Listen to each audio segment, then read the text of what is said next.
Perfect.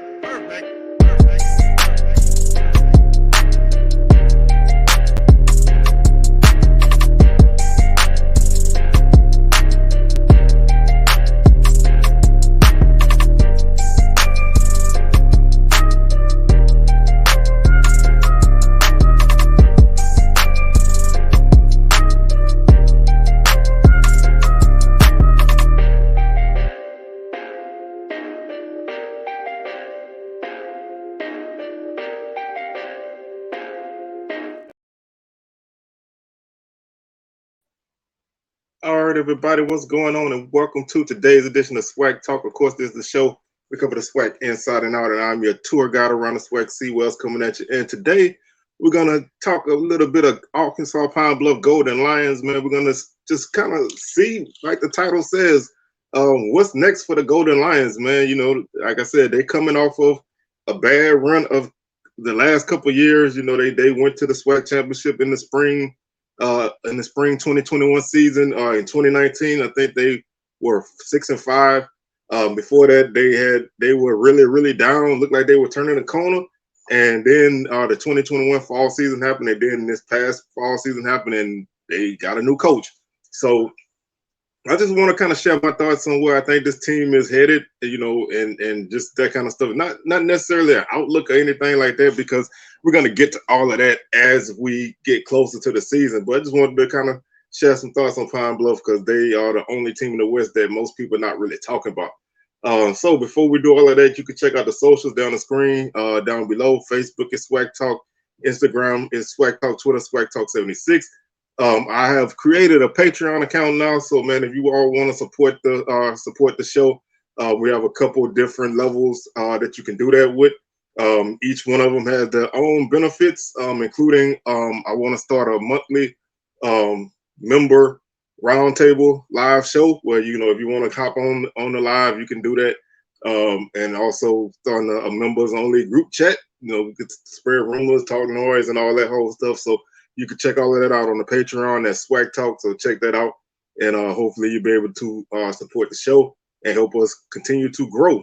With that being said, man, hit that subscription button. If you have already, thank you. If not, man, go ahead and hit it.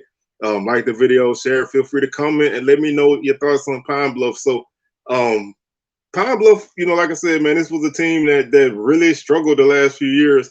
Last season, they went 3-8. They started off 2-0, and then they lost 7 games in a row.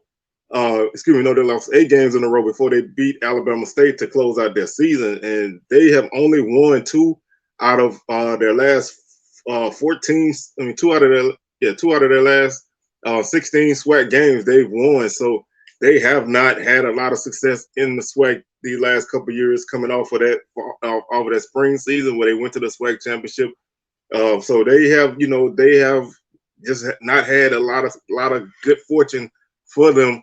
Ended up getting rid of Doc Gamble last season, and, you know, now they brought in Alonzo Hampton to take over. And this team has a lot of questions. You know, like, I mean, it's easy to say, you know, there's only one direction for this team to go, and that's up. I mean, you know, you can't go any further down than you already have, because you are at the bottom right now. So you really cannot, you know, you can't really drop any further. New coach, new energy, and you know, there's been some buzz around the program. Not a huge buzz outside, but there's been some buzz in work, and you know, they feel like they can start to make some things happen. But this team has a lot of questions to fill. First and foremost, coming out of the spring, Coach Hampton said that they don't have a depth chart per se. Every job is open, and there are some big holes to fill on both sides of the football. And we'll start there. I mean, you're losing Kayvon Britton, who was one of the better backs in the league last season. Actually was a guy who was actually second in the league in rushing at 1,095 yards on the season, and he actually scored 16 touchdowns, averaged 5 yards per carry, and 91.3 yards per game. So big loss for your offense in the run game. You also lose your leading passer in Skylar Perry, who was also your second leading rusher. He had 214 yards rushing on the season and one touchdown, averaged 3.2 yards per carry. He, like I said, he was your leading passer. He only played in 9 games last season. He missed a couple games due to injury, and the offense really just could not gel. He was 138 of 260 passing, 53%, 1,372 yards, 6 touchdowns, and 6 interceptions. He threw all but 1 touchdown that Pine Bluff threw last season. He threw 6 of those 7 touchdowns. So a lot of productivity is gone with this team on the offensive side of the ball. You also lose your leading receiver, Raekwon Prince. He had 32 receptions, 385 yards, and 3 touchdowns, average 12.06 yards per catch. So you're losing your top rusher, you're losing your top receiver, you're losing your top quarterback. Your defense is also losing some key guys. You're losing Monroe Beard, who is one of your better linebackers, although he was injured a lot last season. Isaac Peppers is another guy that you're losing. This team just has a lot of holes to fill, and when you look at what this team did last season, it's just it's not pretty, man. It's really not pretty. You in your spring game, the only thing really shined was your kicker, and I mean the kid's Trey Glimpf. He's a really highly touted kicker. He was 5 for 5 in the spring game. He's a young guy who is waiting his turn. He's finally getting his opportunity to take care of business on that end. So you have at least a weapon to get you some points here and there. The defense played well in this game, but how much of that is to say that it was the defense, and how much was it to say that it was the offense? Because offensively, you don't have a lot of guys. Your depth is not good. You really only have a few scholarship linemen on the team right now, so you don't have a lot of depth. You don't have a lot of guys who can really contribute to this team. You did pick up a transfer in Clark Coleman from Grambling, the wide receiver. So, that's a guy who can maybe be a playmaker, but who's going to get a guy like that the ball? You return 2 quarterbacks who did see action last season. Jalen Macon, he was a freshman last season, and he got some time playing. Although he went down to injury, he played in 4 games. He went down to injury against Southern. He was 24 of 44 for 303 yards, 1 touchdown, and 3 interceptions. And Chancellor Edwards was the other quarterback who got some playing time. He played in 8 games. He was 20 of 46 for 184 yards, no touchdowns, and 3 interceptions. He completed 43% of his passes. So neither one of these guys really shined in their time that they got to play due to injury to Skylar Perry. So that's a big hole to fill. And also, like I said, losing Kayvon Britton is another big hole to fill. And a guy like Kirsten Rogers is probably the first guy in line for that job. He had 23 carries last season for 80 yards and 1 touchdown. So average 3.5 yards per carry, had a 27-yard run as his long. So there's a lot of stuff to be filled. The recruiting class was very small. They only brought in 5 guys, all high school guys. They didn't go to the portal, at least in that first class, because I guess Coach Hampton felt like they came in kind of late, so they didn't want to. They just wanted to get some guys in who could go for what they wanted, and 3 of those guys were offensive guys. They brought in an offensive lineman, they brought in a quarterback and a running back, and a defensive back and a defensive end. 4 of their 5 guys did come from Arkansas. Now, Coach Hampton is an Arkansas guy, so I think they want to try to, build from inside out, from in the state outward. So, you're getting 4 guys from Arkansas and a Houston guy. So, you're getting regional guys. You want to try to find a way to get this thing on track, because right now it doesn't look good. I mean, when you look at what this team was last season, this team averaged 22 points per game, which was 8th in the league, but they gave up 35, which was 11th in the league. So defensively, they had a tough time stopping people. They were actually 9th in the league in total offense at 316 yards per game. They were last in the league in total defense, allowing 449 yards per game and 6.7 yards per play, which was the most of any team in the league. The rushing offense was actually, you would have thought it would have been better, but they basically had one guy running the ball, and they finished 10th in the league at 141 yards per game with 22 touchdowns. Now they did score a lot of touchdowns on the ground. That 22 touchdowns was the 4th most in the league, so they were at least productive when it comes to scoring their points with the run game, and they averaged 4.2 yards per carry. Now defensively, they were last against the run, allowing 244 yards per game and 30 touchdowns, and allowed an average of 5.9 yards per carry, which was the most in the league by a full yard. And they were one of only 4 teams who gave up more than 20 touchdowns on the ground. So they really had their struggles with the run defense. Their pass defense was 10th in the league. They allowed 204 yards through the air, 24 touchdowns, 11 interceptions. They did, defensively, they were pretty solid with forcing turnovers. Like I said, they were 5th in the league in interceptions, so that they did make some plays through the air, but not enough to do anything with. Their passing offense was 7th at 174 yards per game. They had 8 touchdowns and 13 interceptions. You look at the kicking game, they finished the season 10 of 17 on field goals. That was 9th in the league. They were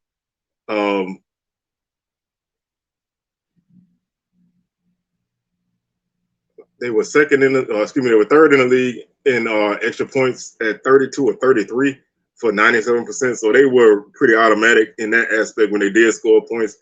Punting, they were 5th in the league at 34.8 net yards per game. Net yards per punt, and they averaged 40.8 yards per punt. They did give up a lot of return yards, though. They actually had the third. They were tied for the 2nd most return yards per return with 5.1 yards per return on punts. So didn't necessarily do a great job with stopping people in any aspect. The offensive line gave up 27 sacks, which was 7th in the league. The defense registered 21 sacks, which was 10th in the league. So couldn't get pressure. Was average at stopping pressure. Like I said, they finished with 11 interceptions. They averaged 17 first downs per game, which was 9th in the league. The opponents 21 first downs per game, which was 9th in the league. Offensively, they were 9th in third down conversion rate at 31.5%, 56 of 178. The opponents was 44.6% on third downs, 66 of 148. 4th downs, Pine Bluff was 11th at 27%, 8 of 29. Not a good, obviously, when you can't convert third downs or 4th downs, you put yourself in a lot of bad ways. Defensively, they actually led the league in 4th down conversion rate, 5 of 18 for 27%. The opponents went for it 18 times, which would be the 2nd least amount. So most teams didn't need to go for it on 4th down because they were able to convert a high number of third downs. So they didn't need to go for it on 4th down. This team was the least penalized in the league. They only had 45 penalties for an average of 44 yards. Their opponents had 80 penalties for 79 yards. Again, the least penalized in that aspect. The opponents had the most penalty yards at 79 per game and 80 penalties, which was a high number. Red zone, they were actually pretty solid in the red zone. They were 30 of 43 for 69%. They scored 21 touchdowns, 19 rushing touchdowns, 2 passing. They were 9 of 15 on field goals in the red zone, and they had 6 turnovers in the red zone, 1 fumble, and 5 on downs. The opponents were really good in the red zone. They were 34-42 for 81%. They scored 31 touchdowns, 18 rushing, 13 passing, 3 of 5 on field goals, and they committed 5 turnovers, one fumble, 2 interceptions, and 2 times on downs. And they were actually 11th in time of possession. They had the ball an average of 27 minutes and 55 seconds on the season. So as you can see, this team had a couple bright spots, but this was a team who was as their record were.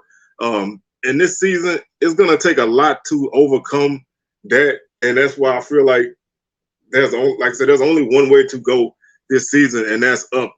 But I feel like the goal, obviously the goal for this team, if you're in that locker room, if you're on the coaching staff, your goal is to win games. But as an outside person, my goal for this team is to be competitive. If you can steal a win or two, that's great. But you need to play better on both sides of the ball, which I think is not going to be easy because you're losing some very productive pieces. And I don't know if you brought in the depth to replace those guys. Now, you open up at Tulsa and then on the road against Tennessee State. So you have 2 tough games to open up your season. You get Miles at home, and then you start your SWAC schedule. You got Alabama A&M on the road. You get Southern at home. You get Valley on the road. You get Alcorn at home. You get Jackson at home. You go to Prairie View. You get Grambling at home. You go to Texas Southern to wrap up your season. So this SWAC schedule is definitely not easy. Your first 3 games, can you go 1-2 in those first 3 games? Can you go, if you can steal one of those games, you find yourself in good shape. If not, then this is going to be another one of those seasons of long losing streaks. The home schedule is very, very good if you're a fan, but it's also very, very tough. Like I said, just in SWAC play alone, you get Southern, Jackson, Alcorn, and Grambling at home in SWAC play. So you could easily lose all of your home games in conference play. So, if you're gonna make a move, you still do need to win at home in this league. Right now, looking at it right now, I don't see I don't see too much success for this team this season. But to me, this is a laying the groundwork type of season. Setting the framework, making things happen, starting to build up your numbers because your depth is not good right now.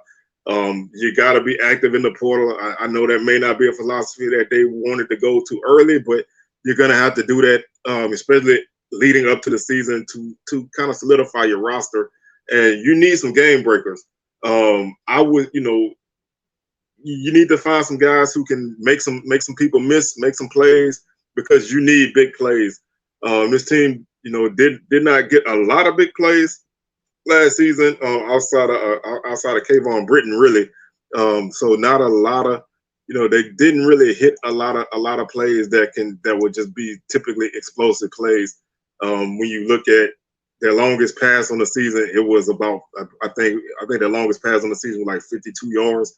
So not a lot of explosive plays on offense. Now they did have a 78-yard run, but that was from Britton. If you take that away, their longest run was 37. Their longest run was 35. If you take that away, their longest pass on the season was like 59 yards. So other than that, not a lot of explosive plays. So you need to find a way to hit. I'm not saying be one of those feast or famine type of offenses where you hit a lot of big plays and you can't consistently move the football, but this team is just going to have to find a way to survive this season. If you can win 2 or 3 games this year, then I consider that a success. Especially when you looking at the fact that you bringing in a coach, late. You lost a lot of guys. You didn't necessarily replace a lot of guys, with guys that can get the job done for you. So, what's next for this team? What's next for this team is work. It's a lot of work, and just laying the foundation for what the future can be. Yes, it's important to win games, and you want to win games. But to me, laying the foundation, getting the pieces in, and setting the table for future years, is the goal. So there's only one direction, and that's up. And hopefully, Pine Bluff can move up. And we'll see, how they go out. But I don't think this is going to be a great year this season. But I think if this team could be competitive, then that's a feather in their cap moving forward. So that's going to do it for today's show.